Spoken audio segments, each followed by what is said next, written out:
ভারতের নয়াদিল্লিতে অবস্থিত বাংলাদেশ হাইকমিশনের সামনে বিক্ষোভের বিষয় তুলে ধরে দেশটির পররাষ্ট্র মন্ত্রণালয়ের মুখপাত্র রণধীর জয়সওয়াল বলেছেন, ঘটনাটি নিয়ে কিছু গণমাধ্যমে বিভ্রান্তিকর প্রচারণা চালানো হচ্ছে। রোববার ভারতের পররাষ্ট্র মন্ত্রণালয়ের ওয়েবসাইটে এ তথ্য জানানো হয়েছে। রণধীর জয়সওয়াল জানান, ময়মনসিংহে দীপু চন্দ্র দাসের নৃশংস হত্যাকাণ্ডের প্রতিবাদে শনিবার প্রায় ২০ থেকে ২৫ জন তরুণ বাংলাদেশ হাইকমিশনের সামনে জড়ো হয়ে স্লোগান দেন এবং বাংলাদেশের সংখ্যালঘুদের সুরক্ষার দাবি তোলেন।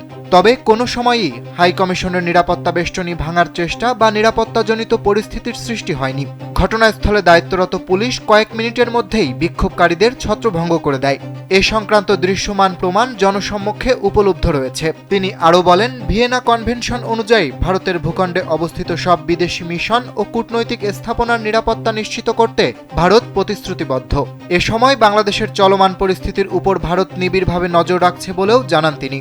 ভারতীয় কর্মকর্তারা বাংলাদেশ কর্তৃপক্ষের সঙ্গে নিয়মিত যোগাযোগ রাখছেন এবং সংখ্যালঘুদের উপর হামলার ঘটনায় ভারতের গভীর উদ্বেগ প্রকাশ করেছে।